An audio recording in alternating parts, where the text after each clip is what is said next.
from worst to best. Shovel Knight, King of Cards bosses. Branching off of the amazing Shovel Knight series comes King Knight, the regal, ambitious knight ready to rule. I always loved King Knight and was very excited to play through King of Cards. Once again, the level designs, music, and characters are nearly perfect. Yacht Club Games were able to mold a really exciting and engaging story with King Knight that hits all the right emotions. Joustus is a little divisive, but I'm here to focus on the platformer boss's King Knight battles on his way to the crown. The base game is very forgiving with the bosses, dropping hearts. In fact, all of the bosses in this one were pretty easy to take out once you get the hang of the patterns. On this episode, we are ranking all of the bosses from worst to best.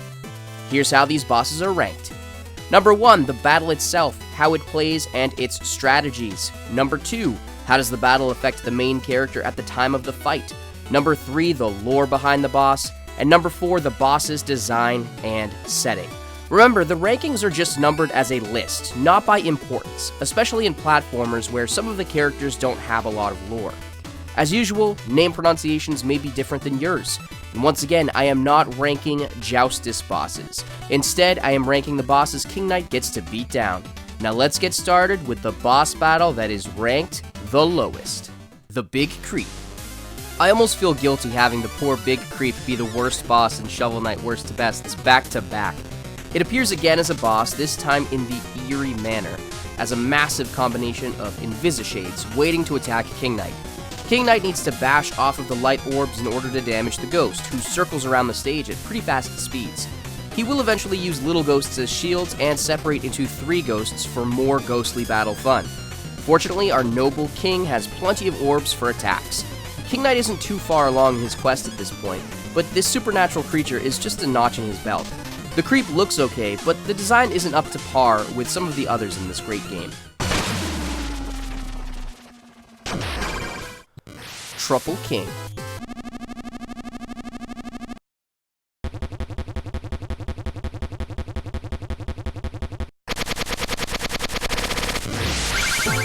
King Knight battles the gigantic second Joustus Judge. Part of this ranking being so low may be that I didn't feel like I discovered a good strategy to use to defeat the Truffle King. This big fish whale thing is massive, and the battle mostly takes place while trying to make sure your little boat is next to you. If it's not, King Knight is screwed and will most likely sink or be spiked by one of the million fish. It has an alright setting, and I like when the Truffle King jumps up from behind the boat, but from a battle scenario, I didn't feel very great after winning. I felt like it was sloppy. Most of the other battles felt more rewarding. Percy.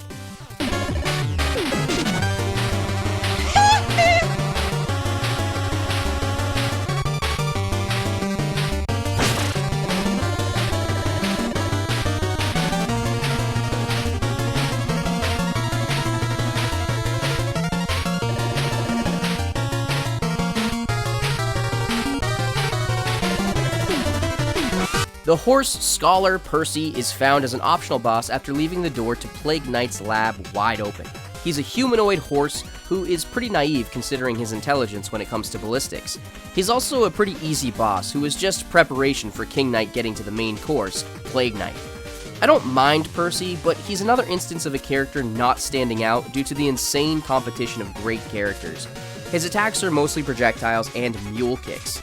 Dude, it would hurt like hell to take a kick like that in the face, though. Baz.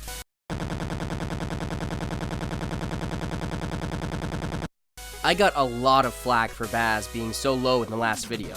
One of the things I kept hearing was, TEEJHERO, he has great lore. He was supposed to be in Street Fighter 2, and he was in Dive Kick.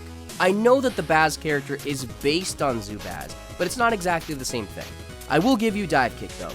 This Baz is a tribute character based off of Zubaz, but his lore isn't the same. In fact, his Shovel Knight lore is basically Baz being more fodder than anything. King Knight beats him down fairly easily. He still does have some intimidating attacks, but this is another instance of a boss feeling easier than in the base Shovel Knight game. His design is imposing, but his personality, unfortunately, is still lacking. Propeller Night. Propeller. 」 . 」 . 」 . 」 . 」 . 」 . 」 . 」 . 」 . 」 . 」 . 」 . 」 . 」 . 」 . 」 . 」 . 」 . 」 . 」 . 」 . 」 . 」 . 」 . 」 」 . 」 . 」 . 」 .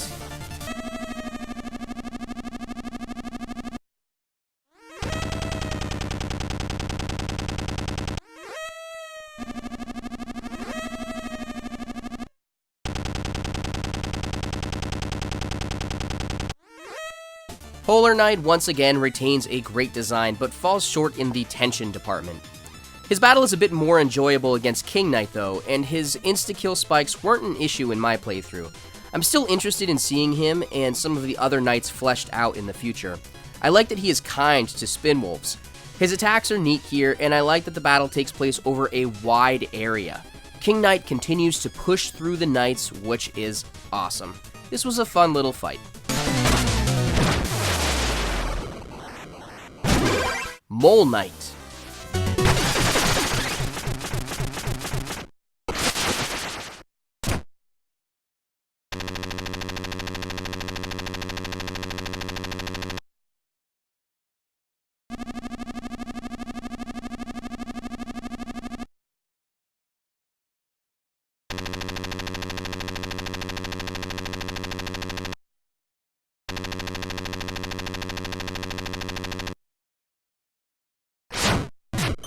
King Knight inadvertently battles the mighty Mole Knight.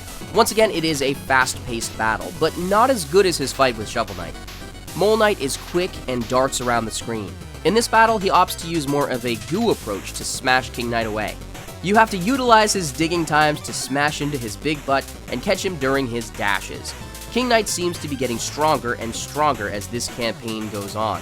Mole Knight is still a fun opponent, but his battle isn't as intense as it was against our shovel-wielding warrior. His design stays solid, and he fits right into the lower mid-card of this ranking video. The Grand Triumvirate. I think that's what it's called.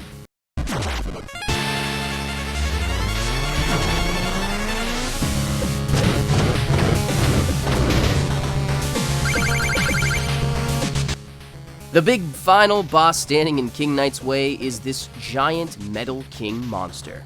Using the powers of all three Joustus judges, kind of, the Enchantress creates this beast. The setting of this battle is intense, as it is do or die for King Knight. In the first phase, he needs to smash into the side of the Ultra King's head. When done, the face breaks off, revealing an awesome golden skull. King Knight needs to be careful not to fall as he bounces off the hands and head in order to smash its diamond dome. The pitfall can be annoying, but as long as you are patient and consistent, you can lobotomize this giant bastard.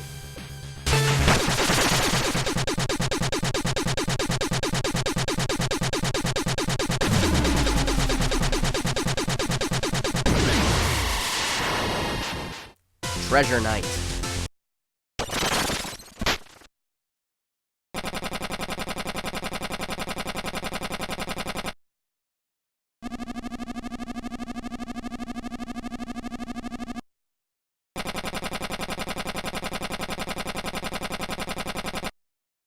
I still love Treasure Knight's design, and he fights King Knight in another circumstantial turn of events. He attacks with an array of projectiles and his anchor that launches himself across the screen or into the ground. This is another battle with an intense setting.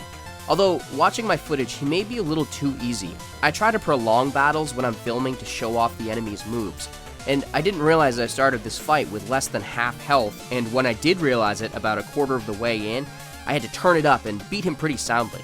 Either way, he is added to this list of King Knight's accolades.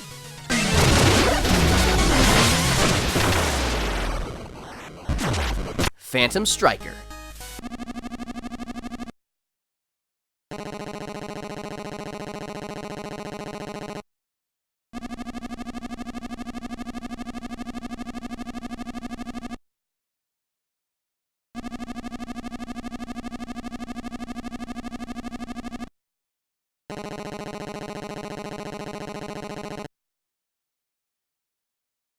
The Phantom Striker returns and challenges King Knight, who he thinks is a ghost.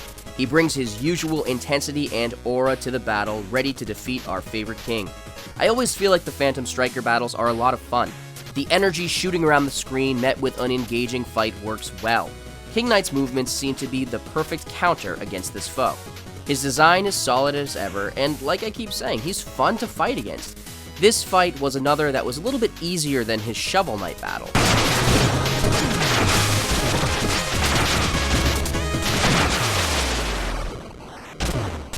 Tinker Knight.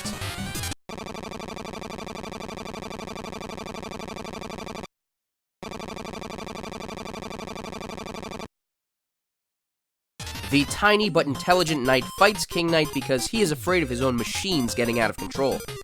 I actually liked this fight with him a lot more than his Shovel Knight battle, mainly for the second phase. The first phase sees Tinker Knight battle on a mobile gear, ironically enough, and is the standard easy fight against him. The second, however, ups the ante with a strong sense of doom. His massive machine tries to roll over our king. The machine is a red herring though, and it's important to target Tinker Knight himself. There is a lot going on, including motion, so you have to keep moving, keep finding platforms, and do your best to reach Tinker Knight to end this battle.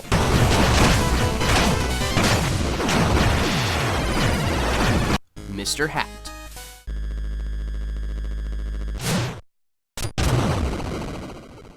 Mr. Hat is found in his shop hidden in the mountains.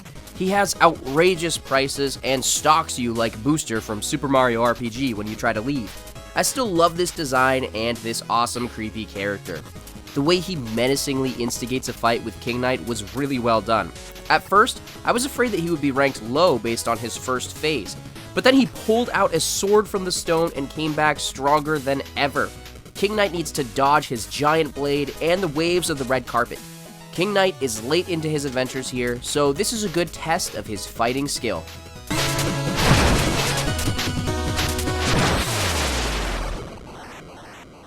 The Enchantress.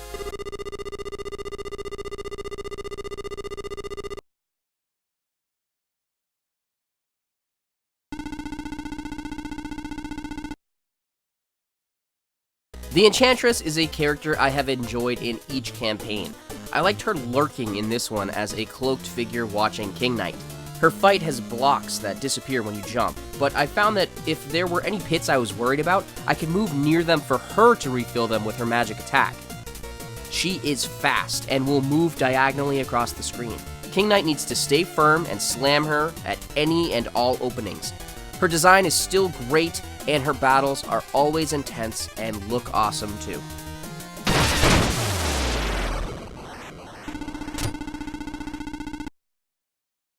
King Pridemore.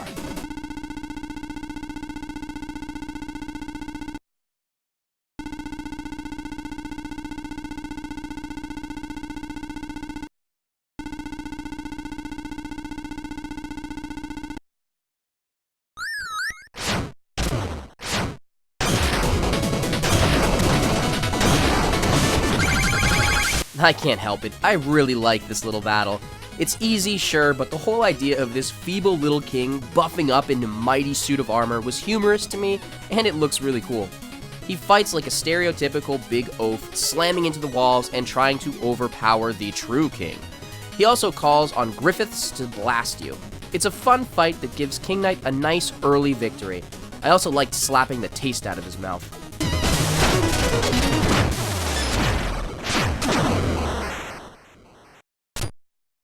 Plague Knight.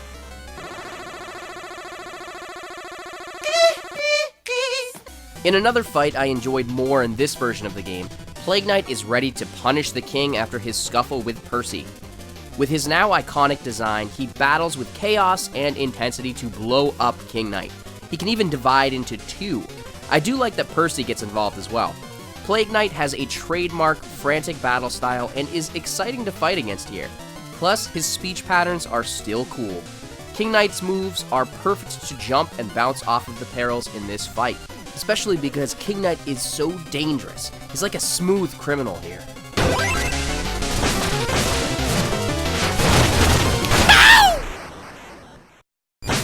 Propeller Night.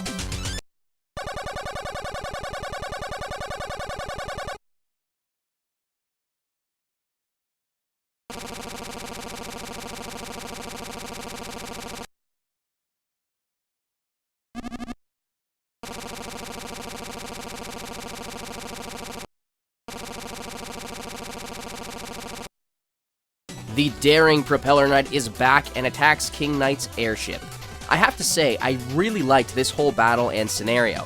It might be because of King Knight's ability to move and jump well in the air, but this has a zero gravity feel, and Propeller Knight is fun to smash into and wear down. The setting is awesome, especially with Cooper flying around in the background. It really brings King Knight closer together with all of his companions on the Glidewing.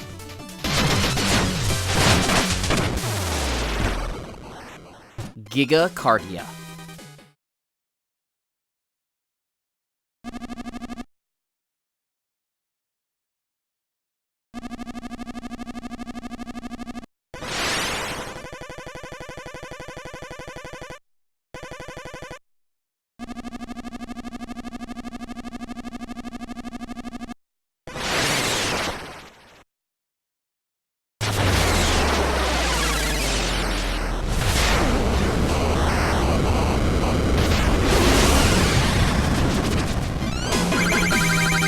Talking to Cardia felt so otherworldly.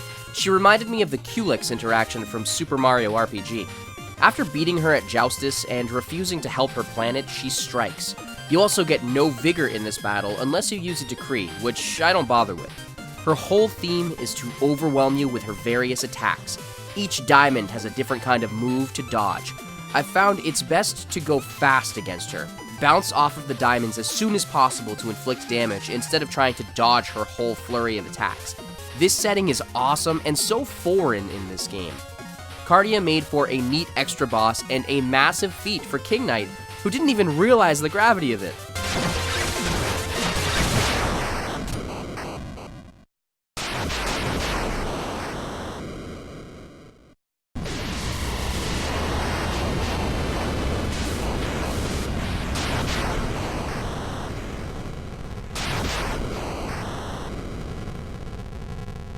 King Birder.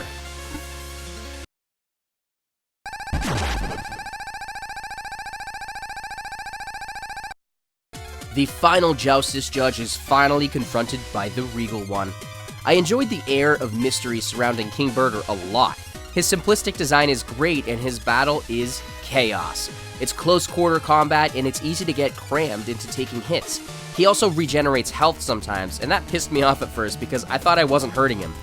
You have to dodge not only his attacks, but also the rotating platforms that can damage you between the walls. You need to speed blitz this monster and show it who's really king.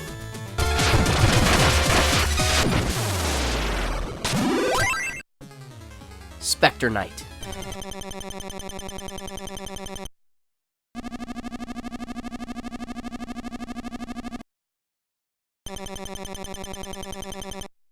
Spectre Knight is a reoccurring rival for King Knight in this game, facing off against him twice. Man, Spectre Knight is so cool. I love creepy stuff and he fits that niche well. His battles continue to be a lot of fun too. The first is essentially a brawl, and the second is where he shows his true strength. He uses his scythe, speed, the undead, and darkness to overwhelm his opponents. His battles aren't super difficult, but they are rewarding and fun, especially because he's reoccurring in this campaign. I think his battle style and King Knight's movement styles make for a perfect clash, and that's why this battle is the best.